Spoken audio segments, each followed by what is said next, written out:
Mas Karmin, udah bisa kita mulai? Silakan. Ya. Selamat malam teman-teman semua.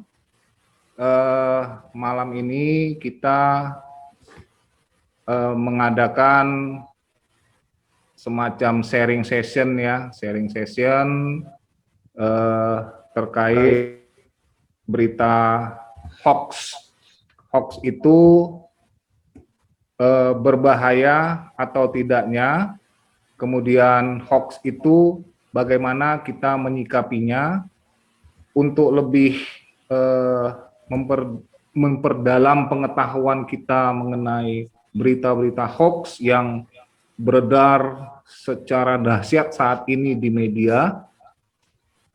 Bagaimana kita mensikapinya, bagaimana kita meng-cross check-nya, kemudian bagaimana kita bisa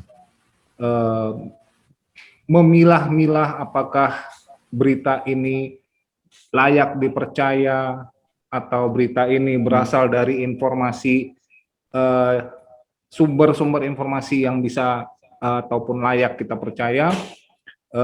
Hari ini kita akan mendapat penjelasan secara lugas, secara detail dari ahlinya, Mas Karmin Winata.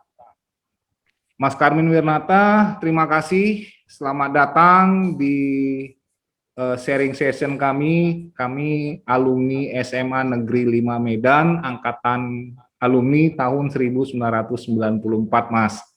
Jadi mungkin masih cencen lah ya, masih muda-muda semuanya.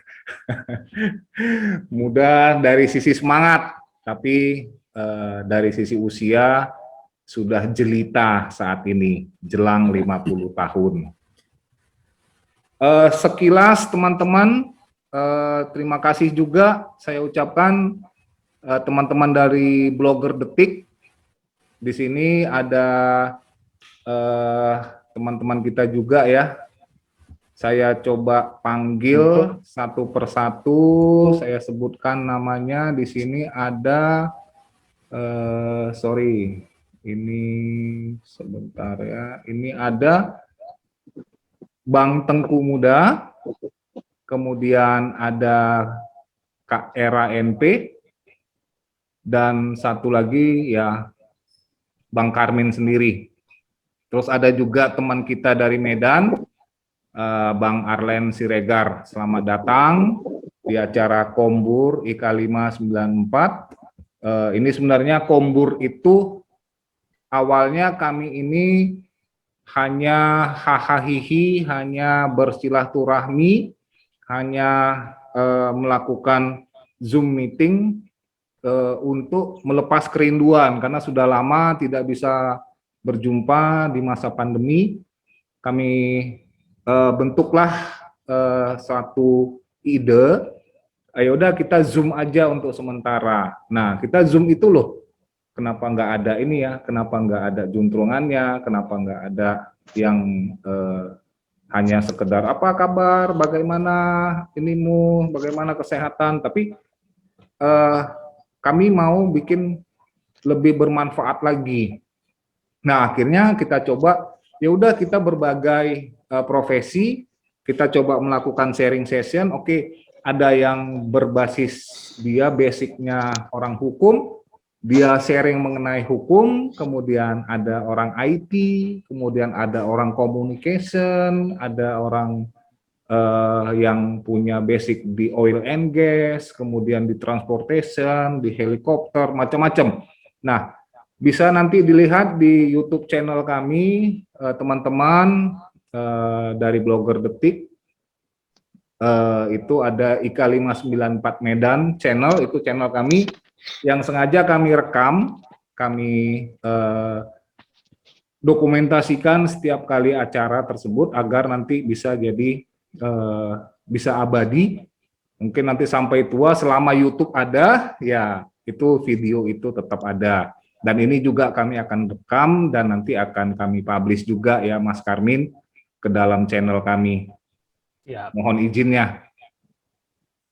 Ya, sekilas teman-teman, terima kasih. Ini saya langsung saja narasumber kita malam ini, yaitu, sebentar saya buka dulu. Ya, ini Mas Karmin Winarta. Mas Karmin Winarta ini dia sebagai founder brand Maramba. Kemudian juga sebagai co-founder di Akademi Berbagi. Kemudian sebagai co-founder di Kopdar Budaya, Kopi Darat Budaya. Kemudian jabatan Mas Karmin ini juga sebagai volunteer di Sekolah Anugerah. Kemudian ada lagi Mas Karmin ini juga terlibat dalam community development detik.com. Kemudian sebagai editor di chieftrubus.com.id. Trubus itu majalah untuk tumbuh-tumbuhan dan tanaman ya, Mas Karmin ya. Kemudian sekarang sudah online. Ya, sekarang online. Sudah tidak di sana. Iya, benar. Oh ya, ya benar. Mas Karmin ini juga pernah sebagai koordinator komunitas Cek Fakta di liputan6.com. Nah, dari sekian itu saat ini Mas Karmin Winarta sedang mengembangkan Slow Fashion brand Maramba. Slow fashion ini adalah sebuah filosofi yang didasarkan atas pemakaian pakaian yang lebih lama ketahanannya dan lebih baik, ketahanannya lebih baik, kemudian kualitas lebih tinggi, produksi beretika serta ramah lingkungan, ozone friendly lah ya, lebih ke arah itu. Kemudian kecepatan produksi bukan menjadi prioritas utama. Slow fashion mengedepankan kualitas ketimbang kuantitas. Industri ini berkomitmen menciptakan praktik kerja yang sehat terhadap pekerjanya juga, serta mengedepankan daya tahan produk yang dapat dipertanggungjawabkan. Nah, mengenai slow fashion mungkin nanti di sesi-sesi akhir Mas Karmin bisa jelaskan, atau juga sekarang juga boleh sebelum memulai. Oke, Mas Karmin, waktu dan tempat kami silakan untuk agar bisa kita mulai. Terima kasih. Oke, terima kasih waktunya Mbak Juli yang telah mengundang saya untuk sharing di komunitas IK 594. Mudah-mudahan malam ini kita bisa ya saling berbagi pengalaman, saling cerita soal bagaimana memberantas hoax. Aduh, ini suaranya di sini lagi berisik ya. Saya izin ya, Mas siapa tadi, Mas Arlen, untuk sharing. Iya, gimana Mas? Oh, saya belum kasih itu ya, sebentar ya Mas ya, sebentar. Oh iya. Karmin. Nanti kita kan ngobrol-ngobrol saja, saya mungkin ngobrolnya sebentar, dan kita akan lebih banyak tanya jawab saja. Baik. Sudah bisa, Mas? Sebentar Mas, ini saya lagi coba.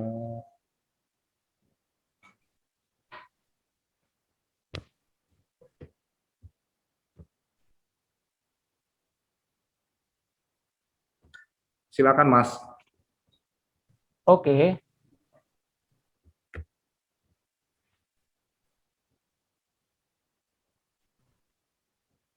Oke, sesuai tema yang dipilih Mbak Juli malam ini di bawah ancaman hoax.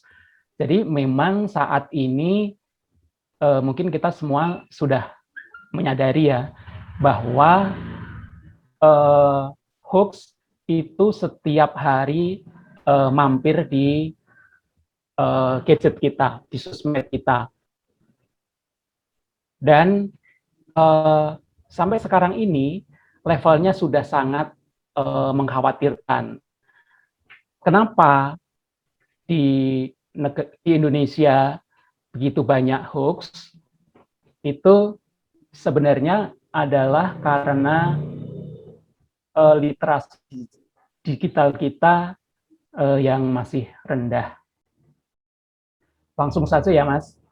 Nah, ini kenapa beberapa alasan kenapa hoax di kita itu sangat masif. Selain literasi digital kita yang rendah, jadi ada beberapa hal, misalnya karena memang pertumbuhan internet kita itu sangat tinggi. Pemakai gadget di Indonesia itu sebanyak itu 171 user, itu data tahun kemarin. Cuman sayangnya berdasarkan Global World Digital Competitiveness Index, Indonesia itu nomor 56 dari 63 negara. Jadi tingkat literasi digital kita itu sangat-sangat rendah. Nah, mungkin teman-teman juga sudah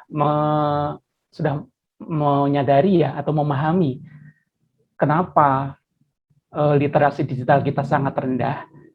Jangankan literasi digital, literasi yang non digital, literasi sebelumnya aja kita belum punya kebiasaan itu.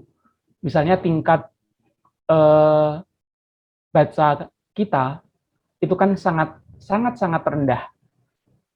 Jadi dengan kondisi tingkat minat baca yang rendah, terus datang informasi dalam bentuk digital. Jadi mereka seolah-olah itu kayak meloncat gitu ya, meloncat. Jadi masih banyak beberapa atau mungkin mayoritas kalau boleh dibilang warga 62 itu yang mengalami jet lag informasi. Jadi tiba-tiba sebelumnya tingkat literasi biasa, tingkat literasi non digital aja masih belum bagus, langsung dikasih datang era digital yang sangat yang sangat dinamis, yang perubahannya sangat cepat. Nah, hal itu membuat kebanyakan tidak memahami apa itu literasi digital. Nah, sekarang ini kan kita di era informasi yang informasi itu seperti air bah yang tidak bisa kita tolak. Jadi saat ini level kita itu harus bisa memilah-milah informasi mana yang perlu dikonsumsi maupun mana yang perlu dicuekin, dan harus bisa membedakan dari sumber mana saja informasi-informasi itu berasal. Selain itu, kondisi sekarang ini kan setiap orang itu adalah media. Jadi kita semua itu bisa memproduksi berita sesuai dengan keinginan dan kepentingan kita masing-masing. Ini juga yang menambah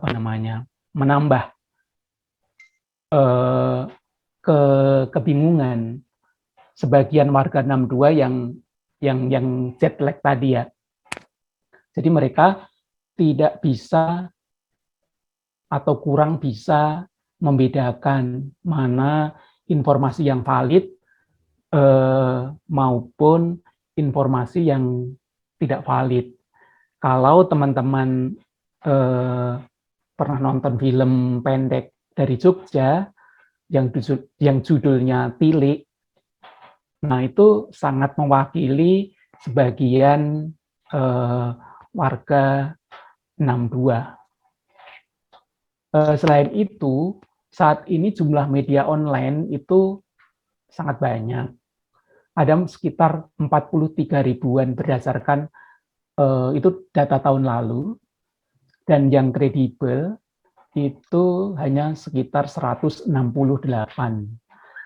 Kriteria kredibel itu minimal yang pertama terdaftar di Dewan Pers. Terus penyebab lainnya adalah sekarang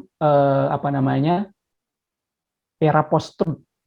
Jadi sebagian kecil ya, atau beberapa orang itu hanya mau menerima atau mau mau menerima informasi-informasi yang hanya berdasarkan apa yang dia inginkan. Jadi informasi-informasi yang berdasarkan fakta, ketika itu tidak sesuai dengan harapannya, keyakinannya, itu mereka akan tolak.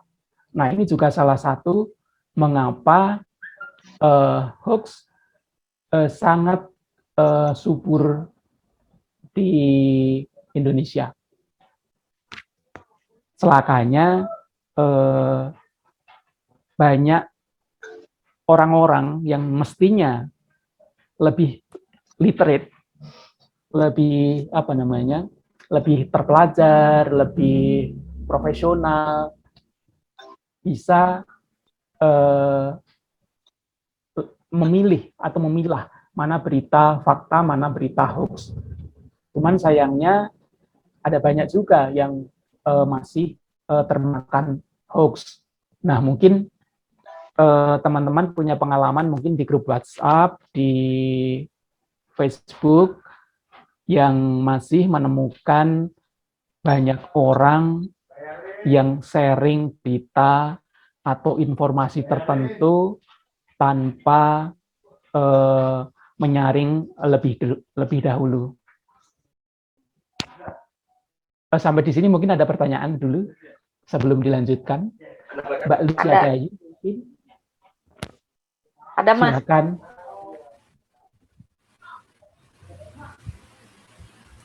Ini yang ini itu cuman di Indonesia ya? Berarti kan 0,4% aja nih yang kredibel. Atau ini di semua atau di Indonesia aja? Indonesia saja. Oh, ini Indonesia aja? Saja, ya. Oke, berarti banyak banget ya, 43.000 ini? Iya, amat sangat banyak banget. Makanya orang-orang itu jadi kayak kayak kebingungan. Ada yang masih menganggap semua informasi dari internet itu betul. Padahal kan sebenarnya kan tidak seperti itu juga gitu. Untuk blog itu apakah termasuk di dalam yang 43.000 ini atau enggak? Enggak. Blog misalnya, enggak. Enggak, blog enggak. Ini media apa istilahnya? Media online.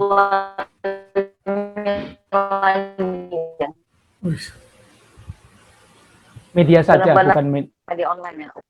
Ya, media saja.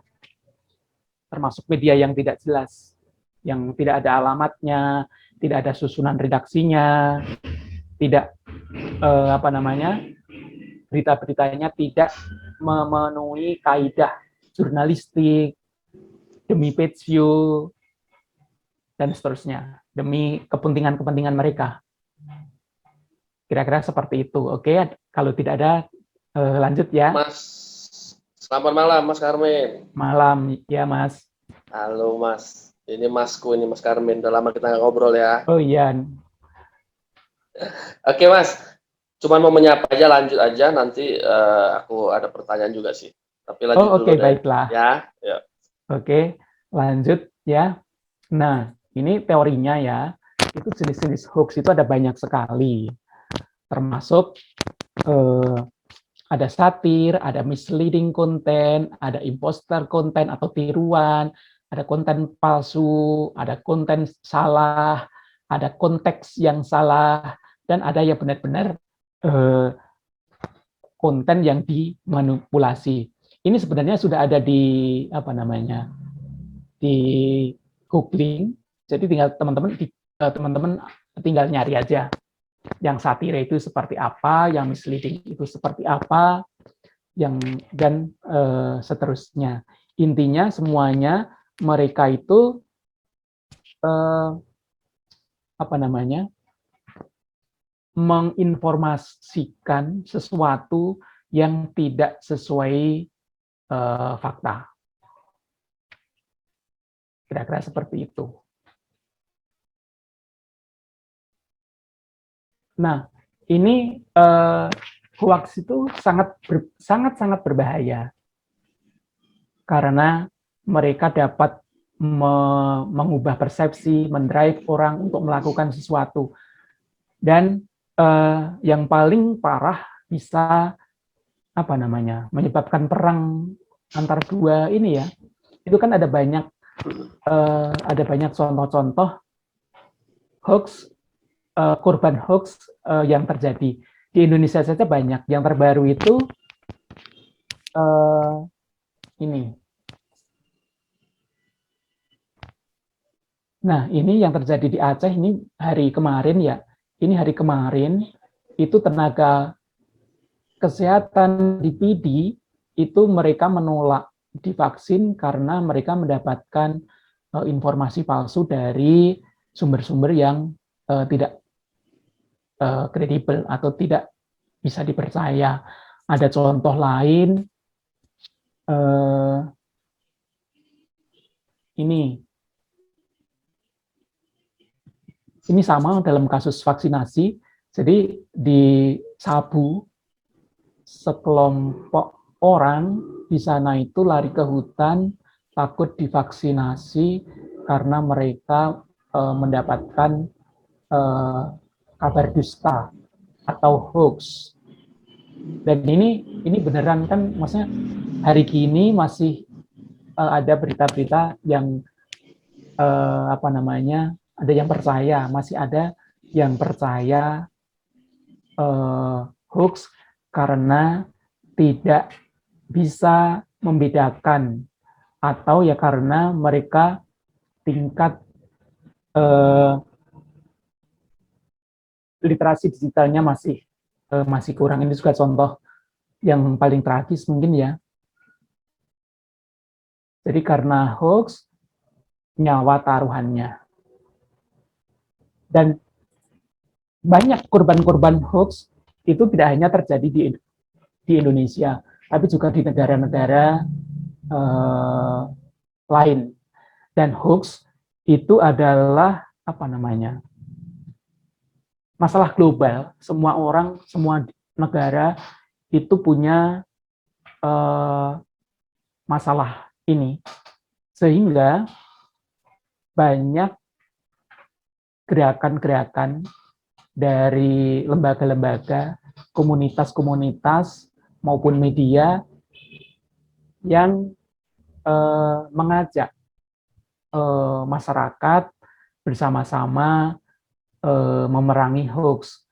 Karena kalau misalkan khususnya media ya, media kalau mereka melakukan sendiri tentu mereka tidak mampu karena jangkauannya jumlah wartawan dan seterusnya itu kan terbatas. Sementara hoax tiap hari, tiap menit itu selalu apa namanya, selalu ada, selalu disebarkan oleh orang-orang yang punya kepentingan tertentu atau orang-orang yang tidak tahu bahwa itu hoax selalu menyebarkannya. Nah, ini bagaimana cara mengenali hoax? Satu, pertama tentu dengan akal sehat ya. Kalau misalkan kita menerima informasi baik dalam bentuk teks, gambar atau video, kita lihat infonya seperti apa. Kalau infonya itu terlalu positif atau terlalu negatif yang yang menggugah emosi, menggugah emosi baik negatif maupun positif, itu harus kita curiga. Jadi kalau misalkan ada informasi-informasi yang memang tidak jelas sumbernya, itu kita harus curiga. Nah, kalau misalkan salah satu contoh misalnya yang suka beredar di grup WhatsApp itu adalah pesan-pesan yang minta di forward ya, share sebanyak-banyaknya. Nah, itu salah satu tanda-tanda hoax. Tanda-tanda yang lainnya itu tidak ada nama pengirimnya, tidak ada tanggalnya. Kalaupun ada,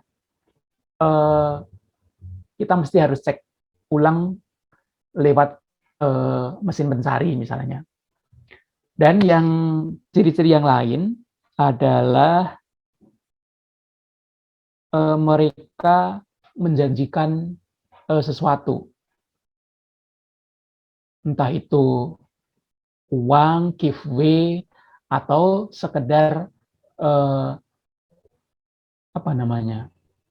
kalau misalkan di agama-agama tertentu itu mereka akan bilang mendapatkan pahala dan seterusnya kayak gitu. Terus yang kedua, kita bisa mencek informasi itu dengan tools atau aplikasi yang tersebar di internet, dan itu semuanya bisa gratis. Jadi kalau misalkan kita mau mengecek artikel, informasi yang format artikel, kita bisa langsung ke Google, ke media-media kredibel, dan seterusnya. Kalau kita mengecek video atau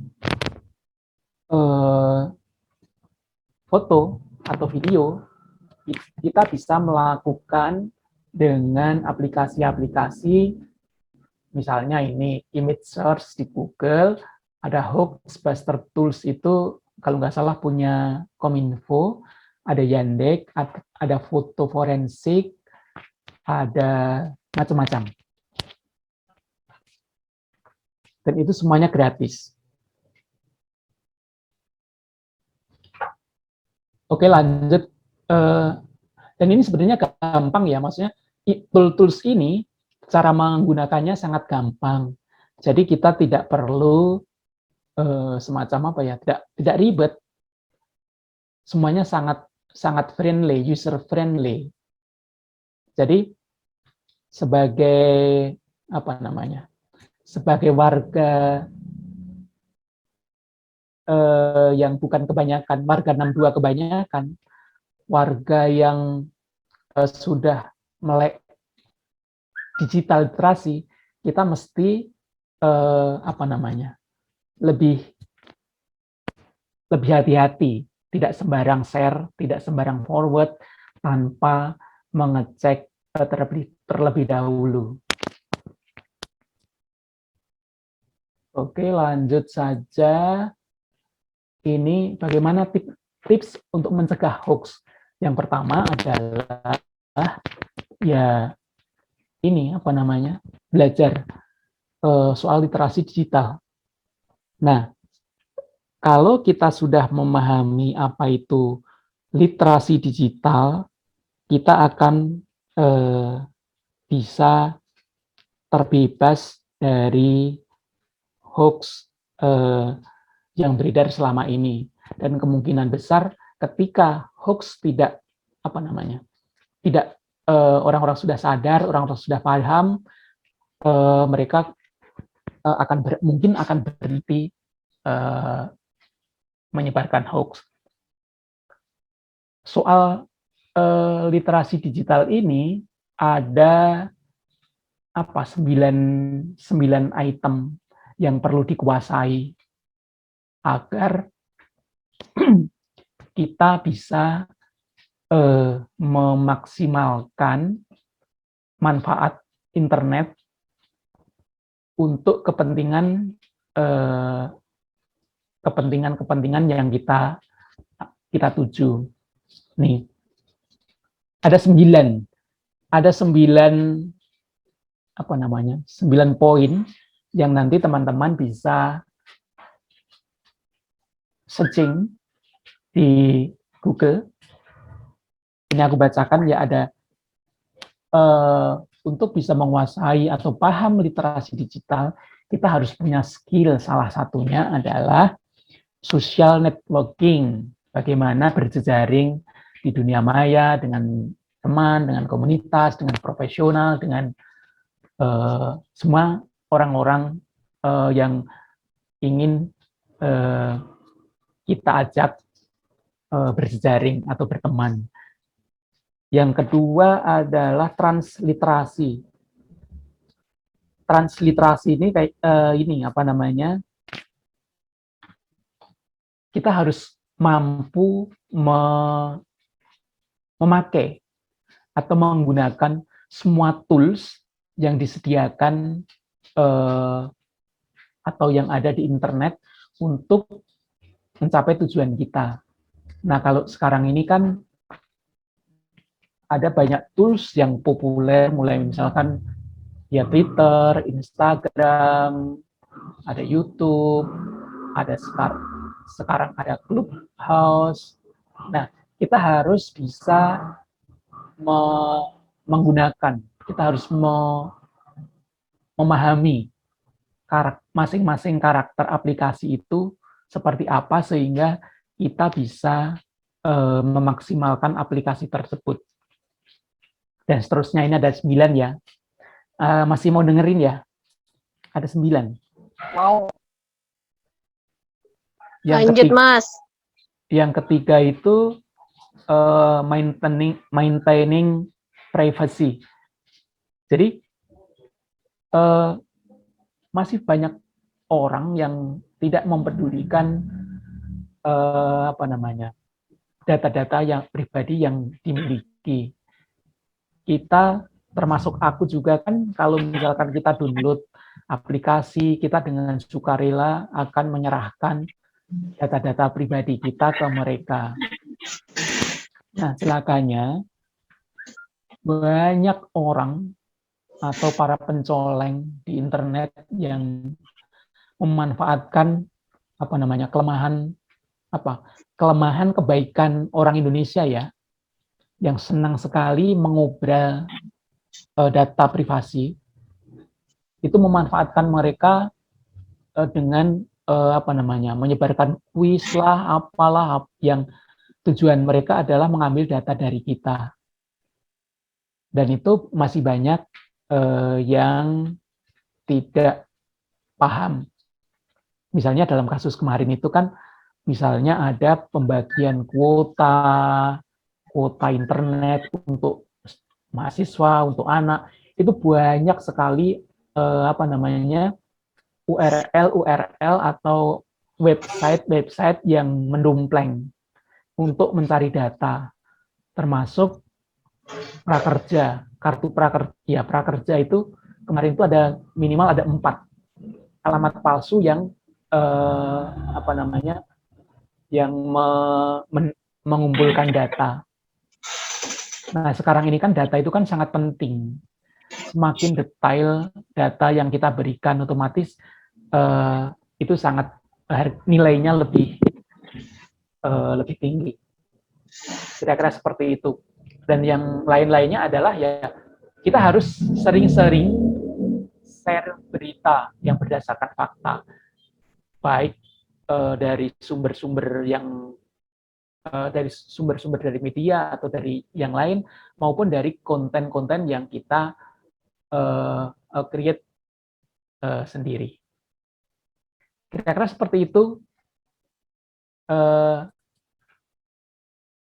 sharingnya malam ini. Mungkin kalau misalkan ada pertanyaan, monggo saja, kita bebas, dan mungkin waktunya juga silakan Mbak Juli menentukan. Kira-kira begitu. Terima kasih Mas Erlan. Waktu dikembalikan.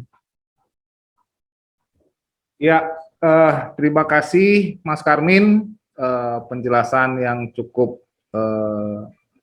bagus ya teman-teman buat kita semua. Teman-teman, ini tadi sudah dijelaskan. Kira-kira ada yang mau bertanya di monggo, waktu dan tempat dipersilakan. Aku Bang HP. Ya, di monggo Kak Stevi. Ya, malam Bang Mas Karmin. Saya Stevi. Mas Karmin, Malam. kalau misalnya kan saya dulu pernah tuh ikut mengisi suatu petisi ya. Kebetulan ada salah satu alumni kita. Alumni kita ini Profesor Arthur Sings ya. Jadi dia itu sebenarnya sudah jabatannya juga sudah masih asisten menteri gitu deh kalau nggak salah saya. Jadi dia meninggal, terus kita mau bikin di gedungnya pertanian USU itu nama dia gitu loh. Kan dibuatlah petisinya gitu ya. Terus saya isi untuk mendukung supaya bisa ada namanya almarhum profesor tersebut untuk di salah satu gedung pertanian kan gitu ya. Tapi makin lama saya sering mendapat petisi-petisi itu gitu. Cuman memang saya agak sering mengabaikannya ya. Saya tanya apakah itu juga termasuk dari hoax ya? Karena kan itu juga agak rawan kita kan mengisi petisi itu. Kira-kira gimana ya menurut Mas Karmin? Terima kasih. Oke, Mbak Stevi. Ya, sebenarnya ada potensi juga itu data kita dimanfaatkan. Cuman sebelum mengisi, ya tentunya perlu hati-hati dan cek and recheck. Jadi sebelum mengisi petisi, kita cek misalkan ini siapa yang bikin, dia sebagai pribadi, sebagai lembaga, kredibilitasnya seperti apa, dan seterusnya. Jadi kalau misalkan memang personal atau lembaga itu memang kredibel dan petisinya memang layak kita dukung, ya dukung aja tidak apa-apa. Cuman kalau misalkan petisinya merasa saya tidak punya kepentingan dengan yang ada di petisi, misalkan ya tidak perlu meskipun valid. Jadi tetap kuncinya adalah tetap check and recheck, Mbak. Kira-kira seperti itu. Check and rechecknya gimana ya? Kadang-kadang memang kan kayak kemarin itu kalau yang ada saya lihat yang kayak dari dia kayak kena hukuman gitu, nggak terima, terus dia minta petisi untuk dibebaskan gitu. Itu pribadi berarti ya, kalau seperti itu ya? Iya. Jadi kalau misalkan ada seseorang tidak bersalah, misalkan dihukum gitu kan ya? Iya, benar-benar. Terus ada yang bikin petisi bebaskan gitu kan? Nah, Iya. dari situ kan kita bisa mencari informasi dari sumber-sumber, banyak sumber. Baik misalkan dari media-media kredibel, dari orang-orang yang berhubungan dengan mereka, atau lembaga-lembaga, misalkan ya dari pengacara, dari itu kan jadi ketahuan. Nanti, oh ini memang layak kita bantu atau kita dukung misalkan. Kalau misalkan kita tidak tahu atau ragu, ya mestinya ya tidak usah. Oh gitu. Gitu Mbak Stevi. Oke, terima kasih banyak pencerahannya sama-sama. Mas Karmin. Ya sama-sama. Berikutnya silakan. Ya teman-teman, tadi Kak Stevi udah jelas ya, Kak Stevi mengenai petisi udah cukup gamblang dijelaskan oleh Mas Karmin Winata. Teman-teman di monggo yang lain. Aku boleh. Di monggo Kak Ulil. Oke. Mas Karmin, aku banyak pertanyaan. Tadi pertama Mas Karmin belum jelasin tentang FOMO itu. Kayaknya deh. Fear of missing out. Iya. Kayaknya kelewatan. Terus yang kedua, ini kan ada cara kita mencegah hoax ya, atau mencegah mungkin dari sisi pertama itu mencegah kita mengkonsumsi hoax atau terpapar hoax.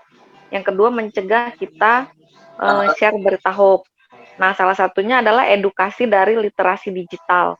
Ini bentuk edukasinya kan ada daring sama luring. Edukasinya itu seperti apa ya, Mas? Oke. Itu Oke, dulu langsung jawab pertanyaan. ya. Ada dua Ya. pertanyaan. Yang pertama FOMO. FOMO itu fear of missing out, itu artinya orang yang ingin selalu update. Mereka akan merasa merasa tidak nyaman kalau misalkan tidak update. Mereka ingin terlihat update yang pertama, orang yang dapat informasi pertama kali. Padahal kan belum tentu informasinya benar, karena dia tidak check and recheck dulu. Nah, ada beberapa yang kita kan punya kecenderungan ya, kita semua itu punya kecenderungan untuk FOMO dengan segala tujuannya masing-masing. Cuman mungkin levelnya aja yang beda-beda. Nah, kalau yang akut itu kalau nggak salah FOMO itu sudah sudah sampai disebut kayak gangguan jiwa yang parah ya. Kira-kira seperti itu ya. Terus yang kedua, contohnya kayak mana tuh Mas? Kalau yang udah akut, semua berita dia share gitu. Iya, ya misalkan kalau dalam contoh yang aku alami itu banyak sekali terutama ini ya, terutama vaksin, kesehatan, dan agama. Mereka itu tidak punya saringan. Banyak, bukan semua ya, sebagian itu mereka tidak check and recheck. Jadi langsung forward, langsung share. Nah, ketika ditanya, ini kadang-kadang mereka ya siapa tahu ada, kan tidak ada salahnya. Gitu-gitu deh. Begitu. Dan itu ada yang tidak bisa dibilangin. Bahkan mereka marah. Kalau dikasih tahu mereka marah. Apalagi ini di grup ya, konteksnya di grup WhatsApp. Jadi mereka ada yang merasa dipermalukan. Kan mereka kan misalkan seseorang yang punya kedudukan tinggi gitu kan. Itu ada yang banyak kasus-kasus kasus-kasus menarik dalam masalah hoax ini. Kira-kira seperti itu. Terus yang kedua, cara mengedukasi, ya misalkan cara mengedukasi untuk berantas hoax ya salah satunya ya dengan sharing-sharing seperti ini. Yang kedua ya minimal setiap orang punya kesadaran untuk mengajak orang-orang terdekatnya untuk memberantas hoax. Minimal ya untuk ngecek dulu sebelum sharing. Nah, ini kan sederhana tapi penting. Sebenarnya simple, tapi ini penting dan sangat berpengaruh pada personal branding seseorang. Ketika seseorang orang keren, tapi dia tanpa sadar atau dengan sadar menyebar hoax, itu otomatis kan jadi turun. Kamu ternyata segitu aja, misalkan gitu-gitu. Jadi nggak keren deh, Mas. Jadi nggak keren, kekerenannya udah habis. Benar. Kira-kira seperti itu. Oke, thank you Mas Karmin. Oke. Ya, terima kasih Kak Ulil pertanyaannya. Teman-teman yang lain di monggo, mumpung ada pakarnya ini kita. Izin Bang Ape. Ya, silakan Syekh. Ya. Selamat malam Mas Karmin. Selamat malam Mas. Lama nggak ngobrol ya. Aku sih cuma mau ini Mas. Mau pencerahannya juga lah sama pakarnya ini. Karena kan gini ya. Sekarang ini ya berita-berita hoax itu kan akhirnya membuat sebuah perpecahan. Justru sepertinya dijadikan sebuah agenda ya untuk kepentingan-kepentingan tertentu. Tapi ini kan nggak terlepas dari kerjanya buzzer itu. Kira-kira menurut Mas Karmen tentang buzzer ini gimana Mas terhadap hoax ini? Itu aja Mas. Oke Mas. Sebenarnya buzzer itu sebenarnya netral ya. Maksud saya mereka seperti profesi lainnya aja sih sebenarnya. Aku dulu juga sering jadi buzzer. Jadi sebenarnya netral sebenarnya. Seperti pisau juga menurutku ya. Jadi kalau misalkan mereka punya agenda buruk, ya bukan buzzernya yang buruk, tapi mereka orang-orangnya aja. Cuman apa ya? Sekarang itu kan buzzer itu image-nya jadi negatif. Mereka lebih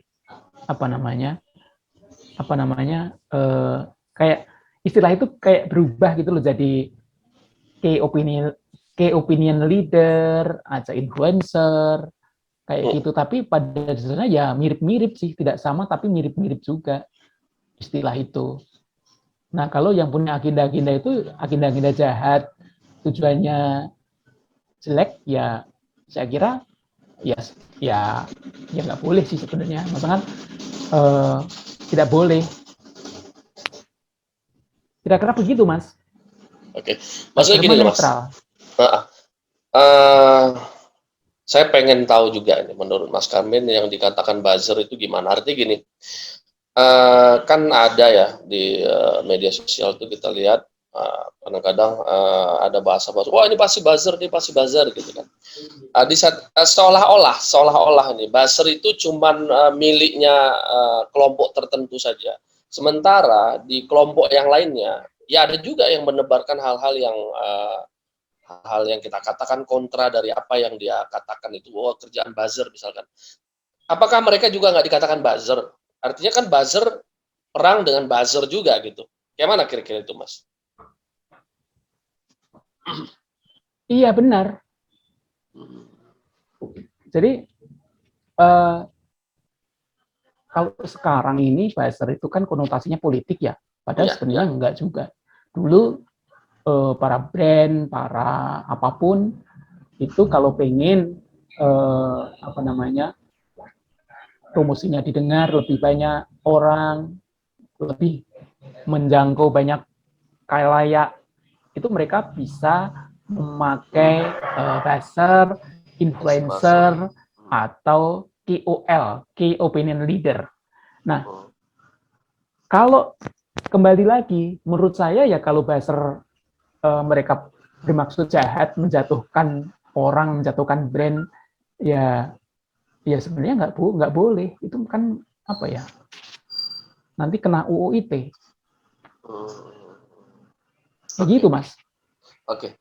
Jadi menurut Mas Karmen nih, ya, kondisi negara kita ini seperti yang Mas tunjukin tadi itu, banyak sekali hanya gara-gara ulah hoax yang dibuat oleh kita katakanlah buzzer A atau buzzer B segala macam yang menimbulkan yaitu tadi berita-berita yang sebagian Mas Karmen posting tadi. Menurut Mas Karmen ya kira-kira selain mungkin salah satunya tadi kan Mas Karmen bilang kita harus check and recheck dulu segala macam gitu kan. Tapi secara ininya lah Mas, mungkin secara secara hukum, kira-kira menurut Mas Karmen apa yang harus dilakukan ini? Oke, undang-undang ITE itu udah dilakukan, tapi kayaknya kan ini secara ini ada yang beredar di masyarakat itu seolah-olah, ini saya katakan seolah-olah, bukan saya ingin membangun sebuah opini ya, seolah-olah hanya tajam ke sana, tumpul kemari ya gitu yang terlihat gitu. Termasuk ke undang-undang ITE ini. Kira-kira menurut Mas Karmen yang bijaksananya itu gimana sih atasnya?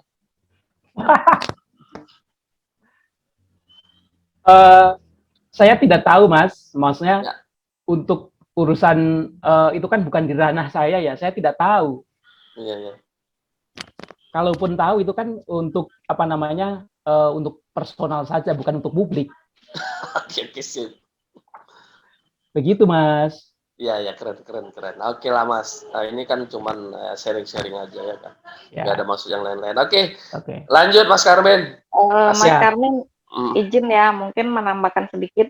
Jadi sebenarnya buzzer, influencer, sama KOL itu sebenarnya sama, cuman dia perbedaannya hanya di followernya mungkin. Jadi kalau di kelas paling bawah itu adalah buzzer, jadi mungkin followernya itu jumlahnya sekitar 1.000 sampai 5.000. Nah, nanti yang di atasnya itu mungkin namanya KOL. Jadi KOL itu Key Opinion Leader, itu bisa dari micro atau makro. Jadi yang makro tuh biasanya udah kelas artis, udah kelas apa ya, yang artis lah ya, selebgram kayak gitu.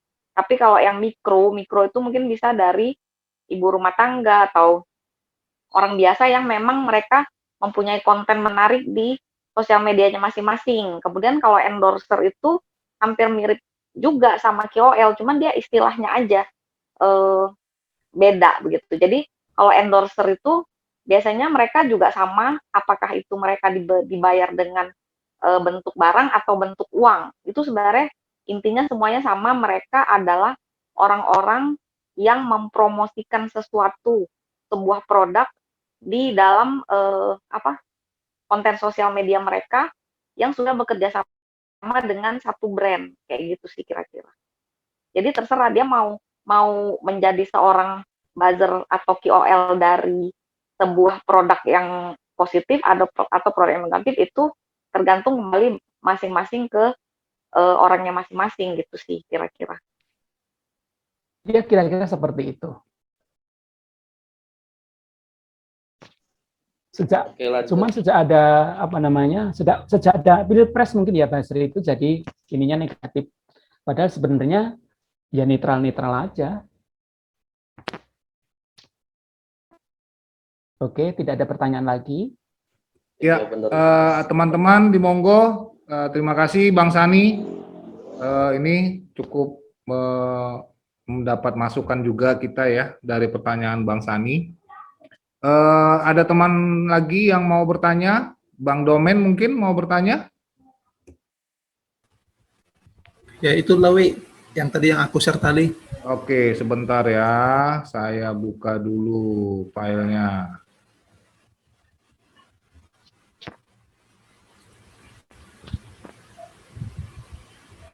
Tapi kayaknya ini sebentar.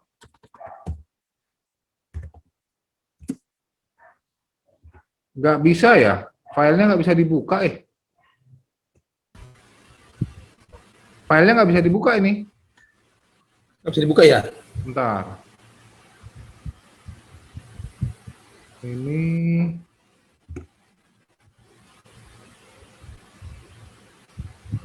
Atau tadi yang udah bisa, bentar ya. udah ya? Cuma koneksinya lumayan lemot nih.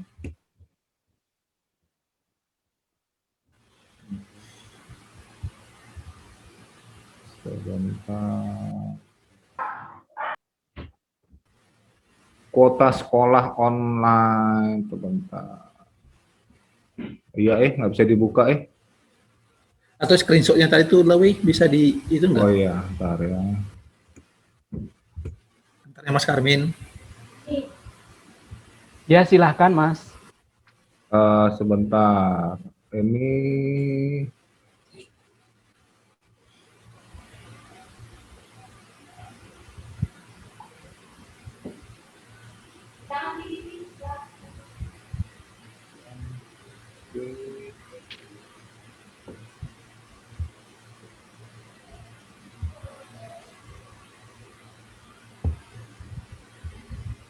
oke, nih. Nah, ini Mas Karmin. Di grup WA kan sering ini beredar ya, berita-berita sejenis ini. Yang subsidi pulsa 200.000, terus yang Benar sekali. Yang apa tadi yang paket prakerja ya? Ya.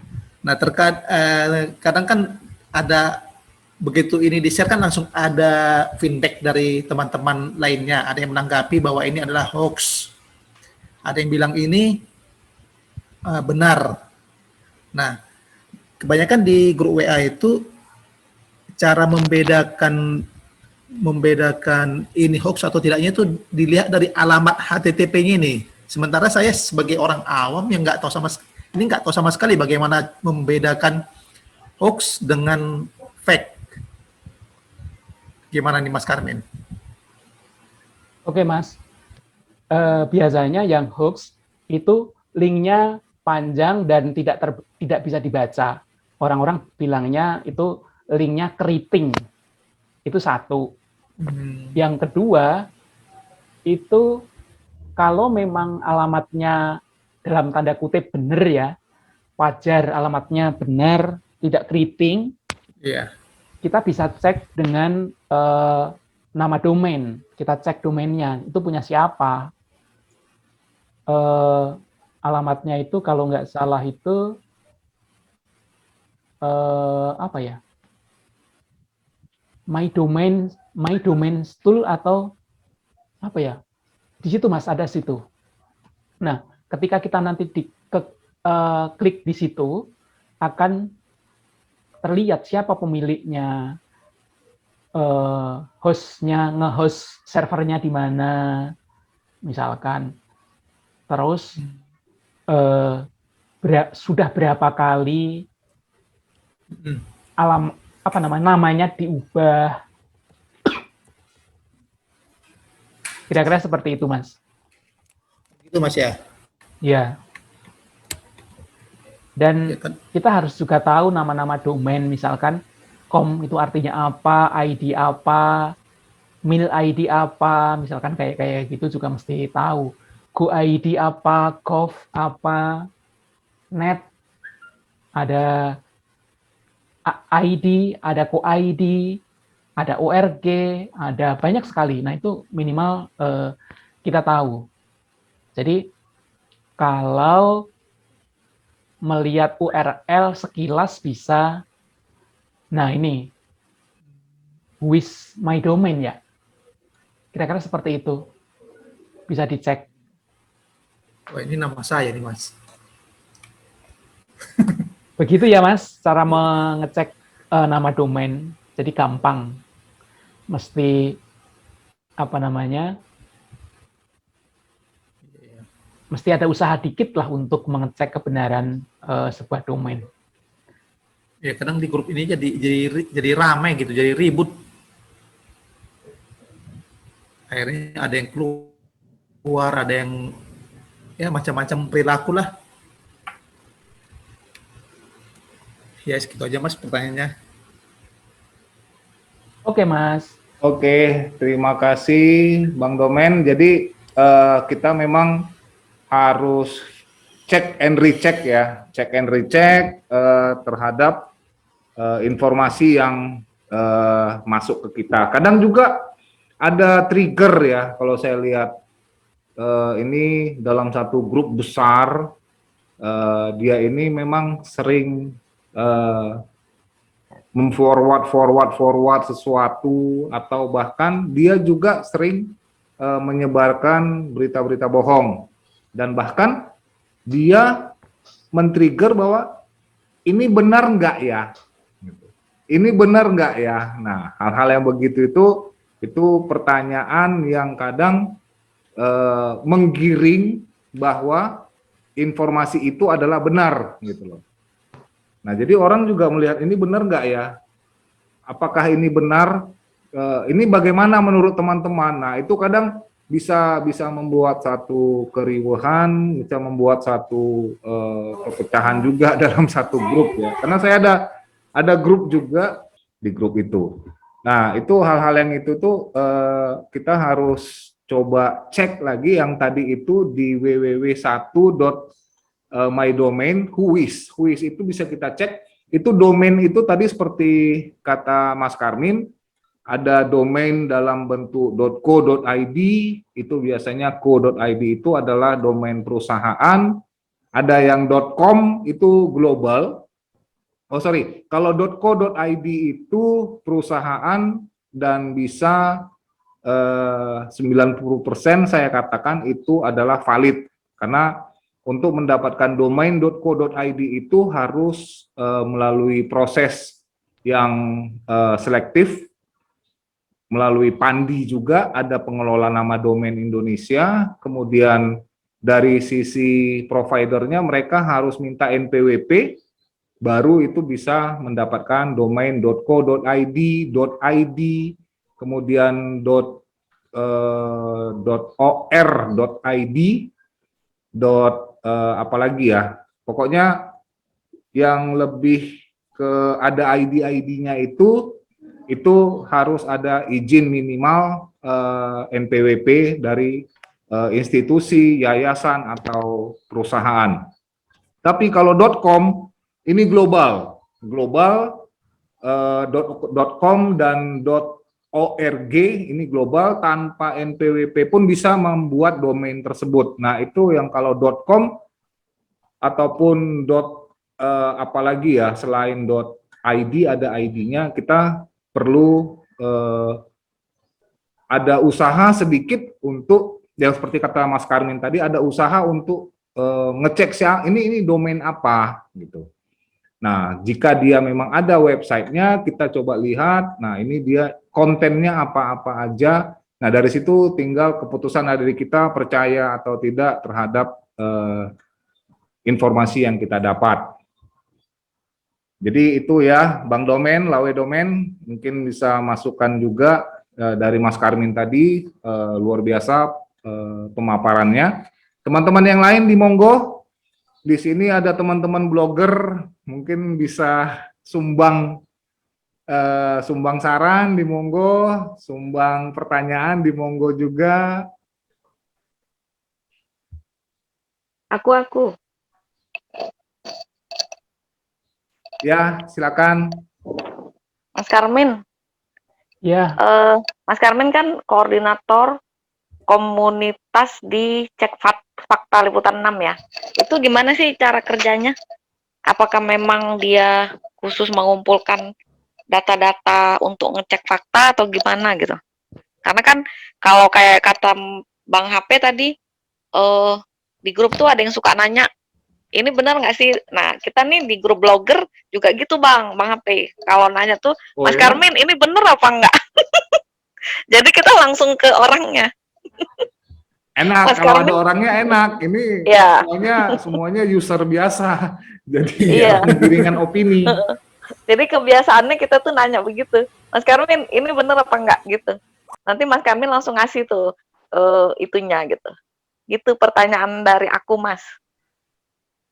ya sebenarnya sama seperti grup-grup lain, cuman kan lebih fokus ya, lebih fokus apa namanya, mencari fakta. Jadi ada banyak di situ, ada banyak orang-orang yang masih belum tahu, misalkan dia terima yaitu forwardan teks, video, foto misalnya. Nah, mereka bisa nanya, bisa saling tanya, dan bisa saling menjawab. Kira-kira seperti itu. Dan Maksudnya cara dia ngeceknya itu apakah dia beneran ada di lokasi-lokasi itu atau gimana gitu? sementara enggak, ya mereka ngeceknya dengan yang tadi kita cek di media-media yang kredibel misalkan. Terus yang kedua ya, kalau misalkan foto atau video, kita bisa cek pakai tools yang tadi. Gitu aja sih. Dan selebihnya ya mereka idealnya akan mengasih tahu ke grup yang mereka ikuti, bisa membantah info-info yang tidak berdasarkan fakta. Cuman itu perlu keberanian itu untuk membantah berita-berita hoax yang beredar itu, karena nanti akan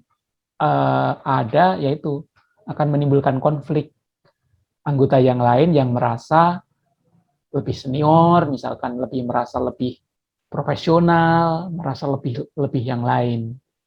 Nah, tipsnya itu harus lebih harus sangat sopan dan halus, dan sehingga mereka tidak tersinggung atau apa namanya.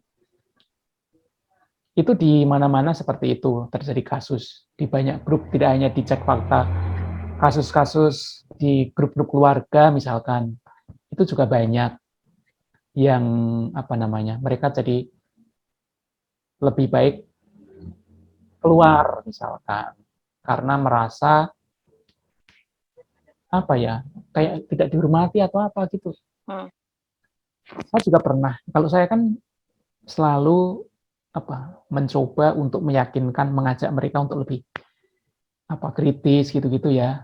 Nah, pernah suatu hari yaitu aku selalu membantah di grup di kampung ya. Nah, saya dikeroyok sama seluruh keluarganya yang mungkin dianggap tidak sopan karena memang saat itu mungkin saya juga lagi jengkel. Jadi itu penting, kayak gitu itu sederhana tapi penting kalau untuk menghadapi banyak orang. Harus tetap cool dan yaitu sangat sopan sehingga mereka paham. Kira-kira seperti itu. Oke, thank you, Mas. Ya, memang hoax ini kita nggak bisa stop juga ya, Mas Karmin ya. Berita-berita hoax itu kita nggak bisa stop. It comes from any peoples gitu ya. Nah, tapi ya itu satu lagi, kita kalau terima informasi ya please ditahan dulu untuk forward. Ditahan dulu, kalau nggak yakin ya tadi coba cari di Google aja, di Google. Kalau saya kadang saya Google, misalnya informasi apa ya kemarin itu ya, satu informasi saya ketik aja judulnya apa, nah itu udah langsung ketahuan kok itu hoax, dan atau diketik hoax atau tidak. Misalnya apa ya, yang baru-baru ini terkait oh ya, pesawat jatuh yang kemarin, pesawat Sriwijaya, itu kan banyak sekali informasi-informasi hoax. Misalnya ada yang selamat, ada bayi yang selamat gitu ya. Nah, saya tinggal cari tuh bayi selamat pesawat Sriwijaya Air. Nah, ternyata langsung keluar tuh hoax. Itu ternyata berita berapa tahun yang lalu, tahun 2014. Wah. Iya, betul. Untung saya nggak forward, saya bilang, karena siapa yang nggak terenyuh dengan bayi itu gitu loh, selamat. Wah, ini suatu keajaiban, suatu miracle, bayi bisa selamat gitu kan. Nah, itu hal-hal yang begitu itu kadang di forward.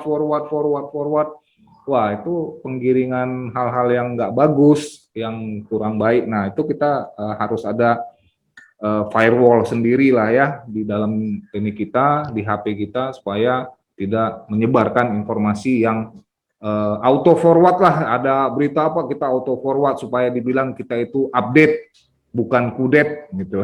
Iya, betul sekali. Padahal infonya bohong semua. Oke, teman-teman ada lagi di monggo. Bang Adit nih orang BRI nih, biasanya dari BRI nih banyak nih. Bang Aditya, dapat SMS Anda mendapatkan apa dari Bank BRI? Wah. Lanjut, Bang. Kenapa, Bang? Lanjut, belum ada pertanyaannya. Oh, siap Bang Adit, siap. Bang Adit, kalau payung nggak hoax ya? Ya, mungkin nunggu teman-teman yang lain. Saya ada satu pertanyaan ini, Mas Karmin. Terkait Dewan Pers kita ya Mas ya, karena apakah pers ini scope of work mereka juga mencakup dari media online Mas? Apakah ada pembatasan, bahkan ada satu tanda kutip ya Mas ya, dulu itu kalau kita dengar ada istilah wartawan bodreks. Nah, wartawan bodrek itu dulu ya, zaman dulu ya. Nah, kalau sekarang mereka sepertinya ada semacam perubahan ini ya, berevolusi. Mereka membuat website sendiri. Website mereka ya dengan modal 600.000, mereka bisa hosting, dapat domain, kemudian mereka menyebarkan informasi apapun di dalam website mereka, dan itu bisa menjadi ancaman bagi mereka ke satu target gitu loh, walaupun itu ada berita itu hoax atau tidak gitu loh, kita tidak tahu. Nah, apakah itu juga termasuk coverage dari Dewan Pers kita, Mas Karmin? Karena ini juga banyak orang udah yakin, ada websitenya kok, ini informasinya, ini ada websitenya, padahal ada juga saya lihat website antara.com. Jadi orang mikirnya padahal sebenarnya bukan antara itu kan dia kalau nggak salah antara.co.id atau antara.id. Nah, itu sangat ini juga sangat menyesatkan, bahkan ada juga ANT4RA. Nah, itu kan bisa menyesatkan juga. Nah, itu bagaimana regulasinya di Dewan Pers kita ya, Mas Karmin ya?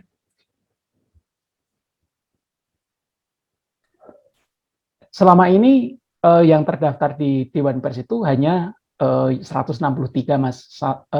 Lainnya dianggap tidak kredibel. Oh. Karena sekarang ini kan setiap orang bisa membuat media seperti yang dibilang Mas tadi, bahwa dengan domain, dengan segala macam itu bisa membuat media. Masalahnya medianya ada yang baca atau tidak, itu masalahnya, Mas. Kira-kira seperti itu aja. Untuk kebijakan Dewan Pers saya tidak tahu. Ya, berarti ada 163 ya Mas ya yang resmi ya? Ya, 168 tahun lalu ya Mas itu. 168 ya? Oke. Jadi di luar 168 itu layak kita curigai ya? Iya, dianggap tidak kredibel. Oke, ya, oke, siap. Waduh, luar biasa. Ini gue baru tahu nih, ada 168 media teman-teman. Ternyata yang diakui oleh Dewan Pers kita, Dewan Pers Nasional, yang informasinya benar-benar valid. Nanti mungkin bisa juga kita jalan-jalan juga ke websitenya Dewan Pers Indonesia kali ya. Iya, betul. Ya. Teman-teman di Monggo, ada Cikgu Mei Merianti. Bapak tuanya Bang Domen mungkin, Bapak Arlen mungkin ada pertanyaan, Pak. Ya, Bang Arlen di Monggo, Bang Arlen. Saya hanya pendengar yang baik aja lah. Masukannya itu saya terima dengan baik.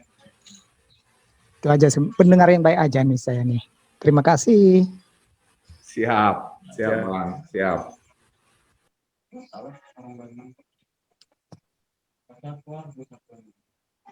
Oke, teman-teman di Monggo yang lain, ada Bang Rikarta nih yang punya helikopter kita nih.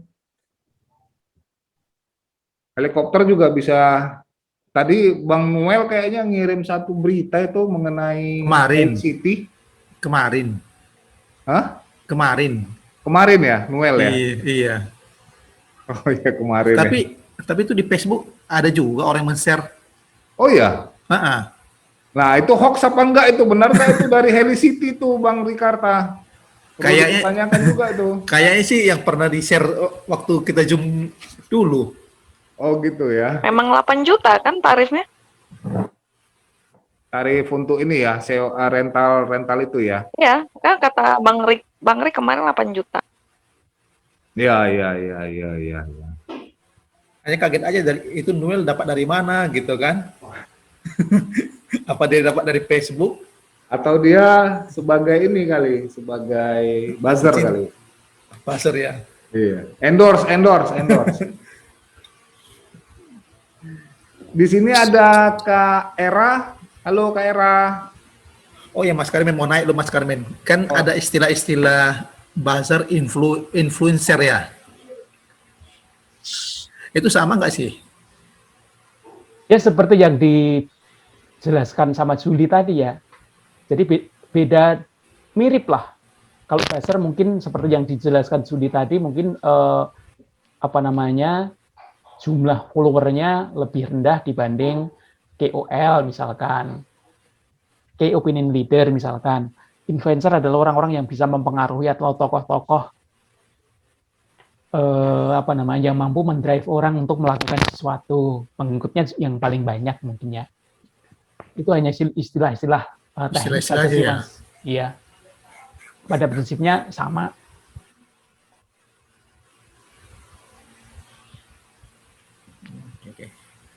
Oke, Bang Rikarta. Dimonggo Bang Rikarta. Punya helipad nih. Hadir Bang. Dilanjut. Ayo dong, baik. Aduh, Wis, bergema ya. kayaknya di gue ya. Iya, di Bang Domen. Cik Gu, apa kabar Cik Gu? Yes. Oh, lagi ngajar anak dia. Sorry, baik. Ini up and down biasa. Oke, aku quit dulu satu. Yes. Aduh, Oke. bergema. Yes. Ya, dimonggo ada yang mau ditanyakan ke narasumber kita, Cik Gu?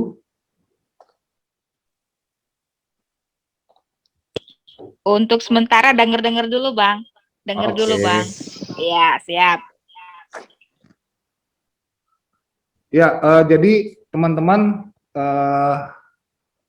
kalau tidak ada lagi pertanyaan, mungkin bisa kita akhiri. Atau ada door prize dulu, Kak Ulil? Nggak door prize ada. Oh, ada ya? Iya, door prize ada. 6 OVO ya, Bang ya? Oh, ada 6 Ini ya? door prize-nya dari tim Kombur IK5 ya. Aku masih utang mau Bang Cos. Ada voucher OVO 25.000, 6 voucher ya. Kita puter ya, Bang ya? Oke. OVO atau GoPay kali ya? OVO aja kali nggak? Oh, ya udah. Terserah bebas. Bang HP sih. Oke. Mas nggak ada mas. Ada Mas Cos. 1, 2, 3, 4, 5. 12 ya? Oh, 12. Langsung Karmin 6 ya. nggak aku masukin ke sini. Ya, langsung 6. Aku juga nggak usah Kak Ulil, kan dari tim Kombur. Oh iya, sama lah berarti. Iya. Oh ya, Tim Bang Kombur Rikarta juga jangan. enggak ya? Iya, tim Kombur jangan. Mas Karmin? Ikutkan lah. Ikutlah. Ikutlah. Gimana Kak Ulil ini? Aku yang menang itu. Bang Rikan. Belum. Belum. Juga nggak apa-apa. Jangan. Lah nanti ini. Jangan. Oke. Ini yang pertama ya. Salam ketu. Kak Era. Wah, Kak Era. katanya. Waduh, gak ngomong malah dapat. Makanya ngomong Kak. Biar ngomong. Pengen Selamat. ngomong kayak banyak banget yang mau ditanya. Bahwa Apa-apa, Rezeki di sini soleh. tanya aja. Yang kedua.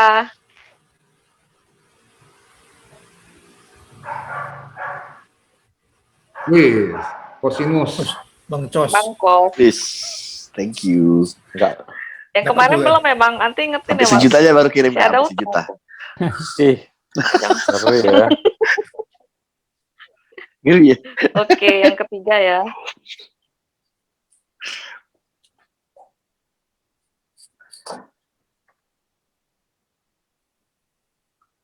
Mas Ipi. Karmen. Mas Karmin. Wow. Yang lain pada kemana nih yang lain Kak? Kok belum pada? Nggak tahu aku Bang. Ketu mana ketu? Tadi ke kantin ya. Tadi udah berapa tadi? 4 ya? Baru 3 ya? dua. Tiga. 3. 3. Ini Baru 4. 3 Kak.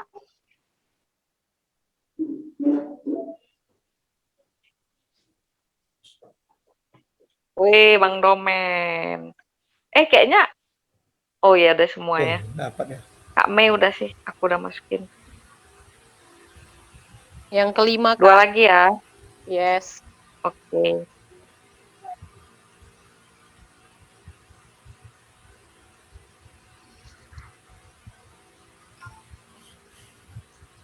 Wih, selamat Pak Arlen.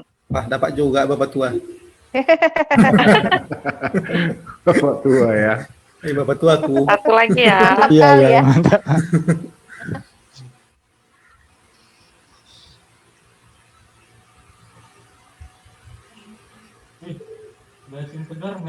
Kak Kristina. Oke. Selamat ya buat yang menang, nanti akan dihubungi. Terima kasih. Tepuk tangan dulu dong. Tepuk tangan. Tadi Kak Era mau nanya tuh. Iya, saking banyaknya pertanyaan ya, jadi mandek di otak jadinya.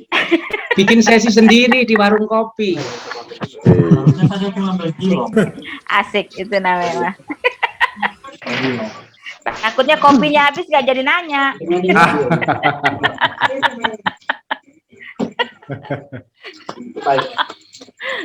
Aduh.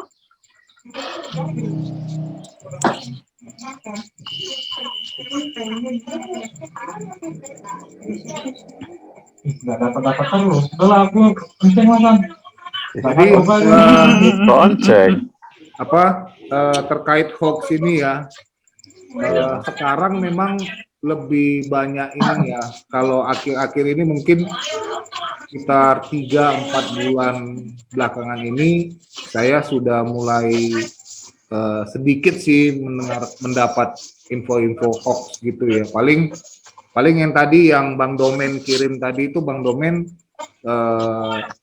dapat apa, ada kalau dia kalah sama gitu ya.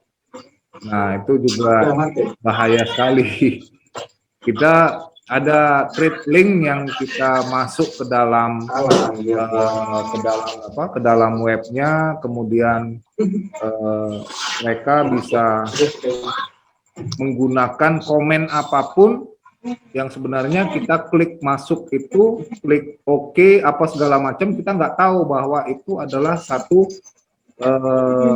trik untuk mereka bisa mengirim cookie ke kita, dia bisa mengaktifkan iklan mereka di kita. Tapi kalau sampai untuk membajak data kita, saya pikir masih kecil kemungkinan ya, karena ada beberapa lapis yang harus dilewati ketika untuk membajak data kita.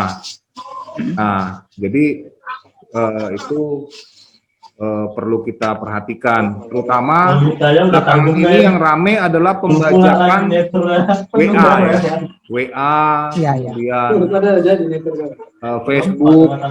Nah, pembajakan WA itu kalau saya analisis terjadi ketika ada seseorang melakukan pesan ke kita, kirim pesan melalui WA juga, tapi dia mengaku dari kasir Indomaret atau dari kasir Alfamart atau dari beberapa inilah ya, beberapa institusi lain yang terpercaya.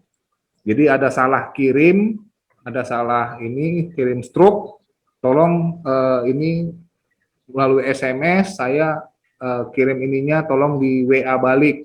Nah, itu adalah kode OTP kita, which is dimana kalau kode OTP kita itu kita beritahu ke lawan kita bicara itu, ya sudah, itu WA kita bisa dibajak sama dia. Jadi kan bahkan mungkin, tapi kalau untuk M-Banking kayaknya belum bisa dibajak, karena dia M-Banking itu jika mereka sudah menggunakan teknologi encryption, mereka membaca MAC address, namanya MAC, address, alamat, MAC address dari kartu kita sendiri.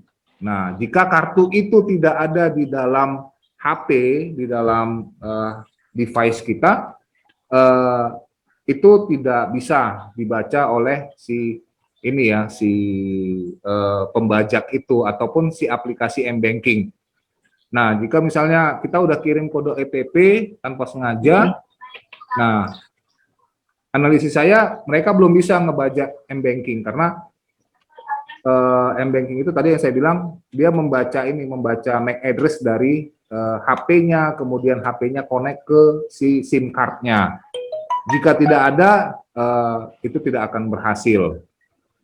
Nah, jangan khawatir, tapi ya itu WA kita bisa dibajak.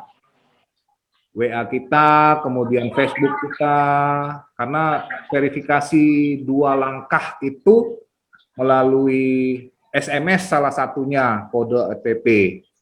Nah itu hati-hati buat teman-teman kalau ada, Bu saya dari kasir Indomaret, saya kasir dari PT ini ada salah kirim pulsa atau salah kirim kwitansi. Tolong Bu, ini ada kode transaksi yang kita kirim, tolong di WA. Nah, itu jangan pernah untuk meladeninya. Nah, jadi ada tipsnya, ada triknya. Jika hal itu terjadi sampai kita melakukan atau keluarga kita melakukan hal itu, dia mengirim kode OTP,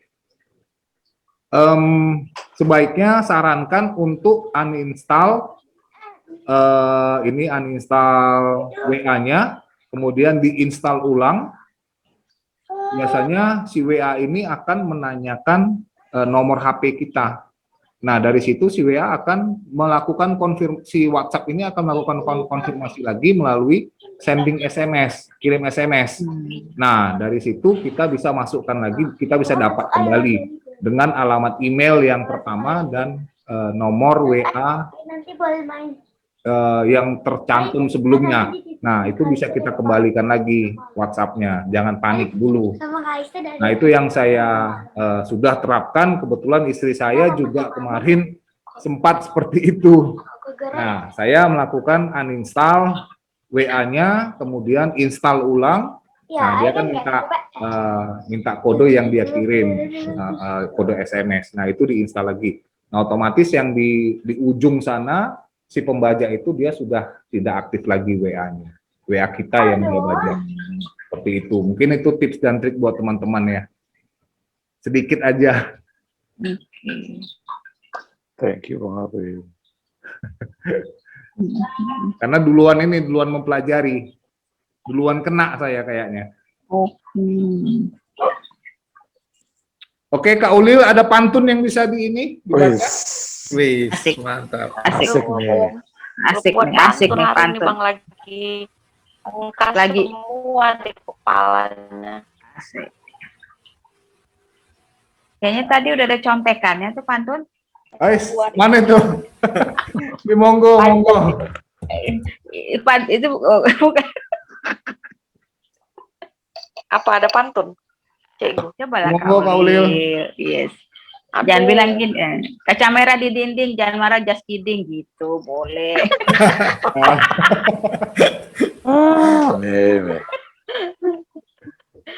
Buat buku, buat kedondong. Udah dulu Asik. dong. Udah dulu dong. Ini, Cepet ya. ini ngantuk ini. Iya. Capek Bang. Capek Pijit ya, Bang. sedikit, ambil itu dong.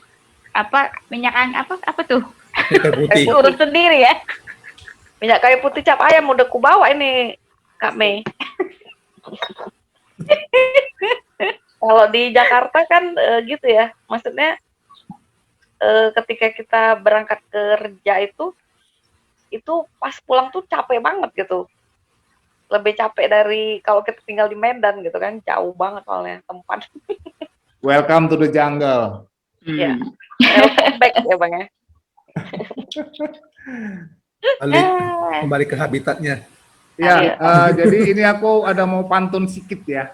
Yes. Siap. Udah rekam nih, udah rekam. Pantunnya. Pantun jenaka ini. Jalan-jalan ke Taman Mini. Iya, Asik. cakep. Tiba-tiba bertemu Nini-Nini. Cakep. JC. Hai para alumni, terima kasih sudah datang di Zoom kali ini. Wih, Mantap. mantap, mantap. Thank you Bang Hafiz semuanya. Ya, mungkin closing speech dari Kak Uli, monggo Kak. Dari aku. Boleh? Oke. Oke, terima kasih ya Mas Karmin, Sama-sama. kemudian Bang HP. Jadi saya tuh seneng banget karena saya bisa mengkolaborasikan teman SMA saya sama teman blogger saya, itu yang pertama ya. Jadi semoga di tema-tema selanjutnya. Apa? Halo? Lanjut Kak. Lanjut. Ya, hilang ya suaraku. Enggak. Kedengeran banget. Kedengeran ya? Tenang. Ya, Ya, semoga di sip, tema-tema selanjutnya kita bisa lebih improve lagi ya. Jadi kedepannya tuh pengennya tuh sharing hal-hal yang benar-benar positif. Contoh seperti yang di-share sama Mas Karmin ini. Karena beliau sendiri memang berkecimpung di dunia itu gitu. Jadi memang sama sih punya apa ya, keinginan yang sama, kita tuh pengen memberantas hoax ya.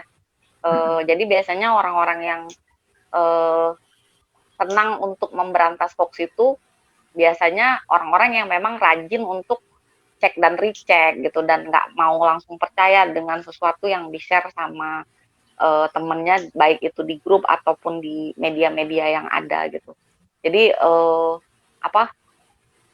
tadi tuh sharingnya tuh keren banget Mas Karmin. Memang sih aku sebenarnya banyak banget pertanyaan, tapi nanti jadinya kok aku semua yang borong gitu. Nanti mungkin di sesi selanjutnya kita bisa coba bikin waktu lagi untuk sharing tentang yang lain. Karena tadi tuh Mas Karmin ada ngasih apa katanya 9 poin untuk menghindari atau memberantas hoax, tapi dia baru share 4 poin gitu. Ya kayak bagaimana maintaining privacy itu kan perlu gitu ya. Gimana sih caranya sebenarnya, karena aku sendiri pun sebenarnya tidak maintain privacy gitu ya. Kadang-kadang ya kayak ya pengen aja gitu, lagi duduk di mana pengen share gitu. Ya biasa kan, sosial media itu kan memang untuk pamer. Itu nggak bisa dibohongin gitu. Ya bebas gitu, kita mau pamer apa aja, terserah gitu. Yang penting tidak menyakiti orang lain atau tidak merugikan orang lain gitu sih. Terima kasih juga untuk teman-teman blogger yang sudah hadir hari ini. Tadi ada Era, ada Putra, ada Dayu, ada Muda, tapi kayaknya udah live ya. Kemudian juga terima kasih untuk Bapak tuanya Bang Domen yang udah bersedia ikutan. Nanti nextnya boleh ikutan lagi loh untuk topik-topik selanjutnya. Mantap. Ya. Terima kasih juga buat teman-teman yang sudah hadir, Bang Domen, Bang Adit, Kak Kristina, Bang Cos, Kak Mei, Kak Lia, Bang Sani, terus tim Kombur, Kak Stevi, Bang Rik, Bang HP, terima kasih. Nanti 2 minggu lagi kita ada lagi ya, topiknya nanti kita share gitu. Asik. Oke, gitu aja sih. Oke, terima kasih Kak Ulil, closing speech-nya saya tambahin. Mas Karmin, terima kasih banyak. Senang Terima kasih bertemu juga, dengan Mas Mas. Karmin. Ternyata teman Mas Karmin ini ada teman saya juga ya, Mas Fahmi ya. Iya benar. Iya, jadi Mas Fahmi itu juga teman saya, tapi lebih ke relasi ya, rekan bisnis Mas Fahmi ya. Jadi terima kasih Mas Karmin, sangat senang sekali, kami sangat bersyukur ya ada narasumber di luar kami yang benar-benar kami mendapatkan orang yang pakar ataupun ahlinya di bidang itu. Jika nanti Mas Karmin butuh kami, boleh nanti Mas Karmin lihat kami ada beberapa expertise kami dari anak-anak alumni 94. Nanti monggo jalan-jalan ke YouTube kami Mas, nanti mana yang ini, mana yang mana yang tertarik bisa hubungi kami, kita bisa kolaborasi lagi. Mantap. Ya, jadi seperti ada orang pintar bilang, as an iron sharpen iron, then human sharpen another. Jadi besi menajamkan besi, manusia menajamkan sesama. Jadi ini Mas Karmin ini menajamkan kita bagaimana lebih ini lagi, lebih aware lagi dengan hoax, berita-berita hoax yang ada. Jadi itu dulu dari kami, Mas Karmin. Terima kasih banyak. Sekali lagi. Sama-sama, terima kasih juga teman-teman. Mudah-mudahan bermanfaat. Mohon maaf, ada kekurangan.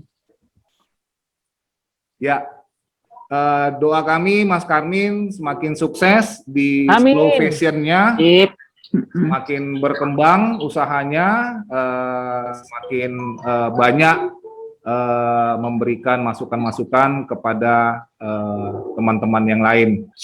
Itu aja Mas Karmin. Terima kasih. Salam hormat Mas, salam sehat juga. Ada yang ketinggalan Bang. Yes. Ada yang ketinggalan. Mas Karmin ini juga adalah pegiat yang memberdayakan petani mede ya. Dengan dari medianya kita berdaya. Jadi kalau ada yang mau pesen kacang mede mungkin boleh. Di mana dibuat? Oke, siap. Daerah apa Mas? Blitar. Di daerah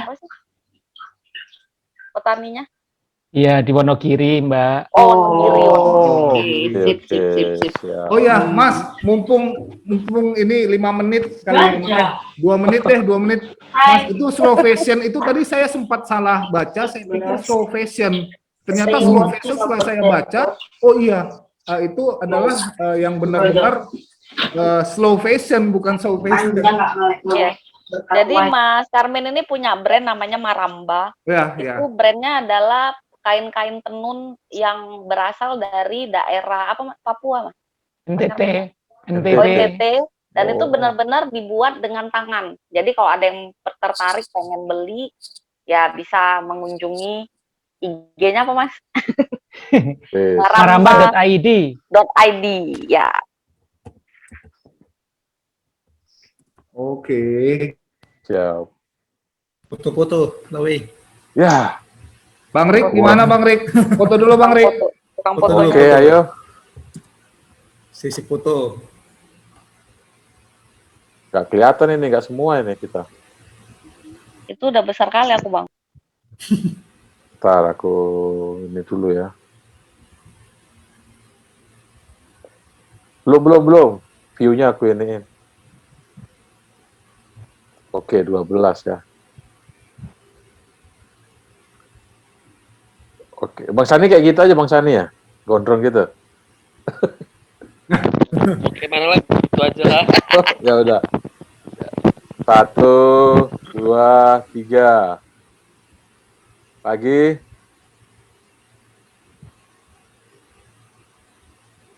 Tunggu ya. Salam Ikalima.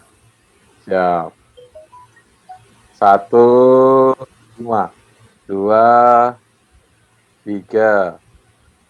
Oke. Thank you semuanya ya. Oke. Terima kasih. Terima kasih Mas Karmin, teman-teman Terima kasih, Mas semua Karmin. dari blogger, dari Medan, dari manapun. Terima kasih. Amin. Bye. Yo, bye. Bye-bye. Bye. Tina, Tin, Apa? mana si Kristina ini? Apa? Udah mau tidur. Mana kau? Kelas. Ya bubar ini. Ya mana mau dia, tidur. Bang Cos ini? Kau diam-diam aja kau, Tin. Aku kan pendengar setia. Oh gitu ya. Dingin lah ya di sana ya. Iya, aku kan jadi pendengar setia kalian aja, denger-denger enak ngomongnya. Iya, ya. Di sana dingin, Tin ya, di Tasik ya. Iya, tadi hujan deras banget. Oh. Emang Kak Tina di Tasik? Iya. Nah, di aku Tasik. Tasik.